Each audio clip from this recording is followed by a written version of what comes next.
خود زندگی میں محسوس کیا ہوگا کہ بعض اوقات انسان کی باتیں اتنی اثر نہیں رکھتی جتنا کہ اس کا لہجہ اثر رکھتا ہے، اور آپ نے اس چیز کو محسوس کیا ہوگا کہ بعض اوقات کافی سال گزرنے کے بعد بھی ہمیں وہ بات بھول جاتی ہے، لیکن جس طریقے سے اگلے نے بات کی ہوتی ہے وہ لہجہ ہمیں یاد رہ جاتا ہے۔ اب اس کی کیا ریزن ہے کہ ہمیں لہجے یاد رہ جاتے ہیں؟ لہجے میں بیسیکلی وہ چیز چھپی ہوتی ہے جو اگلے کے دل میں آپ کے لیے ہوتی ہے، یعنی اگلا اگر آپ سے حسد کرتا ہے تو وہ لہجہ آپ کو بتا دیتا ہے، اس کے الفاظ اگر خوبصورت ہوں گے لیکن لہجہ بتا جائے گا کہ وہ آپ سے کس طرح کا تعلق رکھتا ہے۔ بعض اوقات اگلا انسان آپ کی عزت کرتا ہوتا ہے، آپ سے پیار کرتا ہوتا ہے، لیکن اس کے الفاظ میں ہوگا کہ ٹھیک ہے اچھا کر لیں گے، لیکن آپ کو اس ٹھیک ہے اچھا کر لیں گے میں بھی اس کی رسپیکٹ نظر آ رہی ہوتی ہے۔ جو لہجے ہوتے ہیں وہ بیسیکلی ہمیں انسان کے اندر کا پتہ دیتے ہیں، اور اللہ تعالیٰ نے یہ سینسر رکھا ہوا ہے انسان کے اندر کہ آپ جب کسی کے ساتھ بات چیت کرتے ہیں تو اس کے انداز سے بھی آپ کو پتہ چل جاتا ہے کہ جو وہ زبان سے الفاظ نکال رہا ہے کیا وہ صحیح نکال رہا ہے، کیا جو وہ میرے لیے بول رہا ہے کیا ویسا ہی محسوس کرتا ہے۔ تو اسی حوالے سے آج ہمارا نیکسٹ سیکنڈ لیسن ہے، اور کیونکہ آپ کو پتہ ہے کہ آغاز شروع ہو چکا ہے، جو لوگ مجھے ابھی جوائن کر رہے ہیں میری آج پہلی ویڈیو دیکھ رہے ہیں تو ان کو میں بتا دوں کہ میں نے ایک حدیث سیریز سٹارٹ کی ہے جس سے میں لوگوں کو موٹیویٹ کر سکوں اور ان کے اندر اویئرنیس پیدا کر سکوں کہ اللہ نے احادیث میں ہمیں زندگی گزارنے کے کتنے بہترین طریقے بتائے ہوئے ہیں، اور جتنا مجھ سے ہو سکے آیات کو بھی جمع کروں، اور اگر جس ٹاپک پہ میں حدیث بیان کر رہی ہوں اس ٹاپک پہ اگر مجھے کوئی حدیث کے ساتھ ساتھ آیت بھی ملتی ہے تو وہ بھی میں کوٹ کر دوں کہ قرآن میں بھی یہ چیز آئی ہے اور حدیث میں بھی یہ آئی ہے۔ بیسیکلی یہ ساری چیزیں بتانے کا مقصد صرف اتنا ہے کہ ہم لوگ اپنی زندگیوں کو آسان بنائیں، اسلامی اصول کے مطابق چلائیں، اور اللہ کے رسول کی خوشنودگی جو ہے نا وہ حاصل کرنے کی کوشش کریں۔ گو کہ ہماری زندگیاں بہت زیادہ آپ جانتے ہیں کہ نفسا نفسی کا عالم ہے، بہت بھاگ دوڑ کا شکار ہے، تو اس میں اگر ہم کچھ احادیث کو اپنی زندگی کے ساتھ جوڑ لیتے ہیں تو ڈیفینیٹلی اللہ تعالیٰ ہم پہ احسان کریں گے، کرم کریں گے۔ چلتے ہیں اپنے ٹاپک کی طرف۔ امید ہے کہ آپ سب خیریت سے ہوں گے، اللہ تعالیٰ آپ کے ہر کام میں آسانی پیدا کرے، آپ کو کامیابیاں دے، آپ کی زندگی میں جو بھی مشکلات آ رہی ہیں اللہ تعالیٰ ان کو حل فرمائے۔ تو جو آج کا ہمارا ٹاپک ہے وہ بیسیکلی ہے نرم لہجہ، نرمی سے بات کرنا۔ نرمی کیا ہے؟ اللہ تعالیٰ نے نرمی اختیار کرنے کا کتنا جو ہے حکم دیا ہے، اور نرمی اختیار کرنے کے لیے اللہ تعالیٰ نے جن انسان کے دلوں میں نرمی اتاری ہے تو وہ کون سے انسان ہیں جن کے لیے اللہ تعالیٰ نے نرمی کا فیصلہ کیا کہ اس انسان کے دل میں نرمی ہے؟ کیونکہ نرمی جو ہے نا یا جو لہجے کی مٹھاس ہے وہ ہر انسان کے دل میں نہیں اترتی۔ اللہ تعالیٰ نے بڑے خاص لوگوں کے دل میں یہ نرمی اتاری ہے۔ جو لہجہ ہے نا نرمی کا لہجہ، یہ بڑے خاص اور چند لوگ ہوتے ہیں جو اللہ کی جو مطلب نظر میں پیارے ہوتے ہیں نا، اللہ تعالیٰ ان کے دل میں مٹھاس اتارتا ہے۔ لیسن نمبر 2 ہے، اور اس میں میں بیان کروں گی کہ نرمی کس طرح سے اختیار کی جاتی ہے۔ دل کی نرمی، لہجے کی نرمی، لہجے کی مٹھاس اللہ تعالیٰ کن لوگوں کو عطا کرتا ہے، اور جن لوگوں کے دل میں یہ نرمی اترتی ہے، جن کے لہجے میں مٹھاس اترتی ہے، اللہ تعالیٰ ان کو قیامت کے روز اجر کیا دے گا، ٹھیک ہے؟ تو بیسیکلی اللہ تعالیٰ نے نرم دل کو پسند فرمایا۔ اللہ تعالیٰ نے سورہ بقرہ میں بھی فرمایا ہے کہ جو نرم دل ہے نا وہ بالکل جو ہے نا وہ شفاف دل ہے، نرم دل شفاف دل ہے، اور جو سخت دل ہے نا وہ بنجر زمین کی طرح ہے، پتھریلی زمین کی طرح ہے، ٹھیک ہے؟ یعنی جو سخت دل ہوتا ہے نا اللہ تعالیٰ اس میں کبھی بھی جو ہے نا وہ رحم نہیں ڈالتا، لیکن جو نرم دل ہوتا ہے نا اللہ تعالیٰ نے اس کے اندر رحم بھی ڈالا ہوتا ہے، اس کے اندر احساس بھی ڈالا ہوتا ہے، اور جن لوگوں کے دل میں نرمی ہوتی ہے، احساس ہوتا ہے، رحم ہوتا ہے، ظاہری سی بات ہے اللہ تعالیٰ کو وہ لوگ پسند ہوتے ہیں۔ اور جن کا دل پتھریلی زمین کی مانند ہے یا پتھریلے پہاڑوں کی مانند ہے تو ظاہری سی بات ہے وہ لوگ نہ کسی پہ احساس کرتے ہیں، نہ کسی پہ احسان کرتے ہیں، نہ کسی سے رحم سے بات کرتے ہیں، نرمی اختیار کرتے ہیں، نہ ہی کسی کے کام آتے ہیں۔ تو ایسے دل سے پناہ مانگنی چاہیے کہ اللہ تعالیٰ ہر انسان کو جس کو بھی دے دل بہت نرم عطا کرے، ٹھیک ہے؟ بیسیکلی ہم بڑھتے ہیں اپنے ٹاپک کی طرف۔ پہلی میں آیت قرآن پاک کی میں نے لی ہے وہ میں آپ سے شیئر کروں گی، سورہ مائدہ میں آیت نمبر 54۔ اس میں اللہ تعالیٰ ارشاد کرتے ہیں مومنوں پہ نرمی اور کفار پہ سختی۔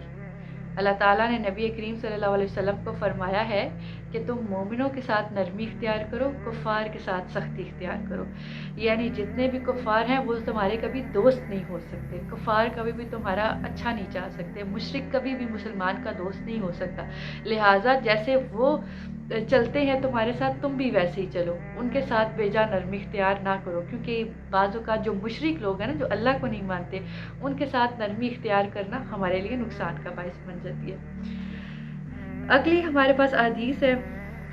حدیث جو ہے وہ اس طرح سے ہے کہ سیدنا عائشہ رضی اللہ تعالیٰ عنہ سے روایت ہے کہ نبی کریم صلی اللہ علیہ وسلم نے فرمایا، جب اللہ تعالیٰ کسی خاندان کے ساتھ بھلائی کا ارادہ فرماتا ہے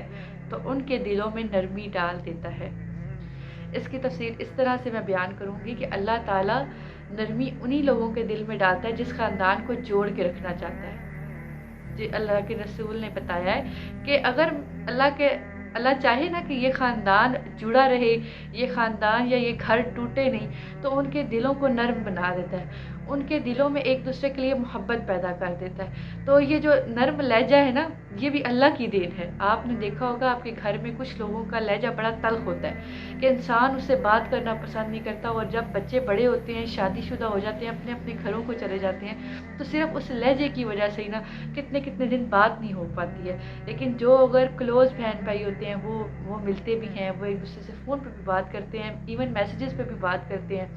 ان کے بچوں کا بھی حال وال پوچھتے ہیں، اپنے بچوں کا بھی حال وال پوچھتے ہیں، تو وہ ایک باؤنڈ بچپن سے بنا رہتا ہے. لیکن جس گھر میں نرم لہجہ اختیار نہیں ہوتا، سختی ہوتی ہے، تنگی ہوتی ہے، بہن بھائیوں میں آپس میں لڑائی ہوتی ہے، تو وہ کیا ہوتی ہے، ایٹ دی اینڈ ان کی آپس میں بھی بات چیت ہونا بند ہو جاتی ہے. وہ بہن بھائی آپس میں باتیں بھی شیئر نہیں کر سکتے، اپنے دکھ بھی شیئر نہیں کر سکتے. اس لیے اللہ تعالیٰ نے فرمایا ہے، نبی پاک صلی اللہ علیہ وسلم سے ہمیں یہ بات پتہ چلی ہے کہ اللہ تعالیٰ جس سے بھلائی کا ارادہ فرماتا ہے، اس کے خاندان والوں کے دلوں میں نرمی ڈال دیتا ہے. اگلی حدیث کی طرف جاتے ہیں. اگلی حدیث ترمذی سے لی گئی ہے، اس کا جو نمبر ہے وہ 2013 ہے. اس میں سیدنا ابو داؤد سے روایت ہے کہ نبی کریم صلی اللہ علیہ وسلم نے فرمایا، جسے نرمی میں حصہ دیا گیا تو بے شک اسے خیر میں حصہ دیا گیا. جسے نرمی میں حصہ دیا گیا، بے شک اسے خیر میں حصہ دیا گیا. اور جو نرمی کے حصے سے محروم ہو گیا تو بے شک وہ خیر سے محروم ہو گیا. اب دیکھیں یہ کتنی بڑی بات ہے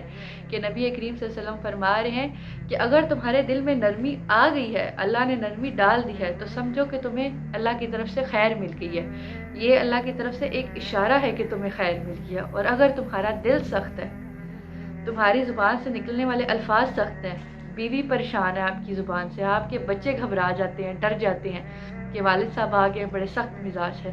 تو یہ پھر آپ سمجھیں کہ خیر سے آپ محروم ہیں. اب خیر سے کیسے محروم ہو سکتا ہے؟ یہ آپ مثال لے لیں گھر کے سربراہ کی. اگر گھر کا سربراہ اس طرح سے ہے کہ وہ سخت طبیعت ہے، ٹھیک ہے، اس کے ساتھ اس کی بیوی بھی کھل کے بات شیئر نہیں کر سکتی، بچے بھی کھل کے بات شیئر نہیں کر سکتے، یا بعض اوقات مدر اسٹک نیچر کی ہیں، سخت دل کی ہیں کہ بچوں کی خواہشات کا احترام نہیں کرتی ہیں، بچے کھل کے بات ان سے شیئر نہیں کر سکتے ہیں، تو ظاہر سی بات ہے بچے چھپائیں گے باتیں، بچے مینٹلی طور پہ بھی ڈسٹرب رہیں گے، اور کرتے کرتے پھر جب وہ اپنی زندگیوں میں مصروف ہو جائیں گے نا، وہ پیچھے مڑ کے اپنے والدین کو نہیں دیکھیں گے. جب ایکچولی ماں باپ کو ضرورت پڑتی ہے بچوں کی، تو بچے موجود نہیں ہوتے. اور کبھی کبھی یہ صورتحال ماں باپ کے ساتھ بھی ہوتی ہے کہ بعض اوقات بچے اتنے زیادہ اپنی مصروفیت میں گم ہو جاتے ہیں اور اتنا سختی سے ماں باپ کو جواب دیتے ہیں کہ جب ان کو ماں باپ کی ضرورت ہوتی ہے تو شاید تب ماں باپ زندگی میں رہتے ہی نہیں ہیں، وہ اللہ کو پیارے ہو جاتے ہیں، اور ان کے اندر یہ گلٹ رہ جاتا ہے کہ کاش ہمارے ماں باپ ہوتے اور ہم ان کی خدمت کر سکتے. اگلی ہم حدیث کی طرف چلتے ہیں. اگلی حدیث مسلم سے لی گئی ہے، ان کا نمبر ہے، حدیث کا نمبر ہے 6598. سیدنا ابو ہریرہ سے روایت ہے کہ نبی کریم صلی اللہ علیہ وسلم نے فرمایا، جو کوئی نرمی سے محروم رہ گیا وہ خیر سے محروم رہ گیا. یہ بھی ایک اور سیم حدیث ہے اور اس کو کوٹ کیا گیا. اس بات پہ شاید بہت زیادہ زور ڈالا گیا، تو اس لیے اس بات کو دوبارہ سے کوٹ کیا گیا. دوبارہ جو صحیح مسلم کی حدیث ہے وہ میں یہاں پہ آپ کو نمبر بتا دیتی ہوں، 6601 اس کا نمبر ہے. سیدنا عائشہ رضی اللہ تعالیٰ عنہ نبی کریم صلی اللہ علیہ وسلم کی زوجہ سے روایت ہے کہ رسول کریم صلی اللہ علیہ وسلم نے فرمایا، اے عائشہ، بے شک اللہ تعالیٰ نرمی کرنے والا ہے، نرمی کرنے والوں کو پسند کرتا ہے، اور نرمی پر وہ کچھ عطا کرتا ہے جو سختی پر نہیں عطا کرتا، اور نہ اس کے علاوہ کسی اور چیز پہ عطا کرتا ہے۔ اب اس حدیث کا مطلب یہ ہوا کہ رسول کریم صلی اللہ علیہ وسلم حضرت عائشہ کو مخاطب کر کے کہہ رہے ہیں کہ عائشہ، اللہ تعالیٰ نرمی کرنے والے انسان کے اوپر وہ کچھ عطا کرتا ہے، اس کو وہ کچھ عطا کرتا ہے جو کسی اور عمل کے بدلے عطا نہیں کرتا، بیکاز اللہ تعالیٰ کی صفت ہے کہ اللہ تعالیٰ بھی نرمی کرتا ہے اپنی مخلوق سے۔ اور اس کو تھوڑا سا اگر تشریح میں لے کے آؤں اس بات کو، تو وہ یہ ہے کہ جب آپ سے کوئی انسان الجھتا ہے، کوئی انسان اختلاف کرتا ہے، آپ اس کو معاف کر دیتے ہیں، آپ نرمی کا مظاہرہ کرتے ہیں، آپ بڑے دل کا مظاہرہ کرتے ہیں، تو یقین کریں یہ بات اللہ کے رسول کو اور اللہ کو بہت پسند ہے، اور ہو سکتا ہے کہ اس کے بدلے اللہ کی ذات آپ کو کتنی بے شمار نعمتوں سے نواز دے، وہ ہمیں پتہ نہیں چلتا، لیکن ہمارے کام یوں ہی ہو جاتے ہیں۔ یہاں تک بھی رسول کریم صلی اللہ علیہ وسلم نے فرمایا کہ اگر تم دنیا میں کوئی اپنا حق چھوڑتے ہو تو قیامت کے روز وہ حق تم مجھ سے لے لینا، ٹھیک ہے۔ اسپیسیفکلی عزت کی بات کی ہے کہ اگر تمہیں کوئی دنیا میں بے عزت کرے اور وہاں پہ تم خاموش ہو جاؤ تو روز قیامت مجھ سے وہ عزت لے لینا، ٹھیک ہے۔ یعنی نرمی کو اللہ تعالیٰ نے اتنا اچھے طریقے سے انسانوں کو بتانے کی کوشش کی ہے کہ لڑتے مت رہنا، بلکہ نرمی کرو گے تو اس کا اجر اللہ ضرور دے گا، ٹھیک ہے۔ اور اسی طرح آخری حدیث ہے جو صحیح مسلم سے ہی لی گئی ہے، اس کا نمبر ہے 6602۔ حضرت عائشہ رضی اللہ تعالیٰ عنہا نبی کریم صلی اللہ علیہ وسلم کی زوجہ سے روایت ہے کہ رسول کریم صلی اللہ علیہ وسلم نے فرمایا، بے شک نرمی جس چیز میں بھی ہوتی ہے اسے زینت دار بنا دیتی ہے، اور جس سے یہ نکل جاتی ہے اسے عیب دار بنا دیتی ہے۔ یعنی یہاں پہ اللہ کے رسول ہمیں بتا رہے ہیں کہ اگر آپ نرمی اختیار کرو گے تو آپ خوبصورت ہو، آپ زینت دار ہو، اور اگر آپ کے دل میں سے نرمی نکل جاتی ہے تو وہ آپ کا جو دل ہے وہ عیب دار ہو جائے گا، آپ کی شخصیت عیب دار ہو جائے گی، لوگ آپ کے روب سے تو ڈریں گے لیکن جینونلی آپ کی رسپیکٹ نہیں کریں گے، ٹھیک ہے۔ تو آپ ان تمام احادیث کو اگر آپ کنکلوڈ کریں اور آپ دیکھیں کہ اللہ کے رسول نے اور اللہ تعالیٰ نے نرمی کے اوپر کتنی زیادہ باتیں کی ہیں، اللہ تعالیٰ کے ذریعے جو نبی پاک صلی اللہ علیہ وسلم کے ذریعے اللہ کی جو باتیں ہم تک پہنچی ہیں حدیث سے، اس میں صاف صاف یہ ظاہر ہے کہ اللہ کو نرم دل پسند ہے، اللہ کو مدد کرنے والے لوگ پسند ہیں، دوسروں کا احساس کرنے والے پسند ہیں، گھر کو جوڑنے والے لوگ پسند ہیں، مسئلوں کو حل کرنے والے لوگ پسند ہیں، بچوں کے ساتھ اچھا سلوک کرنے والے لوگ پسند ہیں، بڑوں کی احترام، بڑوں سے محبت کرنے والے لوگ پسند ہیں، ادب کرنے والے لوگ پسند ہیں، اور یہ تمام تر چیزیں نرم دل میں ہی اترتی ہیں۔ اب پتھریلی زمین پہ تو آپ پودا نہیں اگا سکتے نا، آپ سخت دل میں تو آپ احترام نہیں اگا سکتے نا، آپ سخت دل میں آپ نہ انسیت کو پیدا کر سکتے ہیں، نہ محبت کو پیدا کر سکتے ہیں، ٹھیک ہے۔ تو نرم دل، اس تمام احادیث کا خلاصہ یہ ہے کہ اپنے اندر نرمی کو پیدا کریں، جتنا ہو سکے نرمی سے کام لیں۔ نرم دل انسان کو جو ہے وہ ٹھیس بھی پہنچتی ہے، تو اللہ تعالیٰ کو پتہ ہے کہ جو دل نرم ہوگا، احساس کرنے والا ہوگا، وہی ذمہ داری اٹھانے والا بھی ہوگا، ٹھیک ہے۔ اگر اس کو ٹھیس پہنچے گی نا تو اللہ کا گھر ہے دل، تو اللہ تعالیٰ جو ہے اس کا صلہ ہمیں دونوں جہان میں دیں گے۔ اس لیے ہمیں کوشش کرنی چاہیے کہ ہمیں اپنے کردار میں نرمی پیدا کرنی چاہیے۔ امید ہے کہ آپ کو یہ میری ویڈیو اچھی لگے گی، اور آپ میرے چینل کو سبسکرائب کر دیں۔ انشاءاللہ نئی ویڈیو کے ساتھ دوبارہ آپ کے ساتھ ملاقات ہوگی۔ ابھی تک کے لیے اتنا ہی، اللہ حافظ۔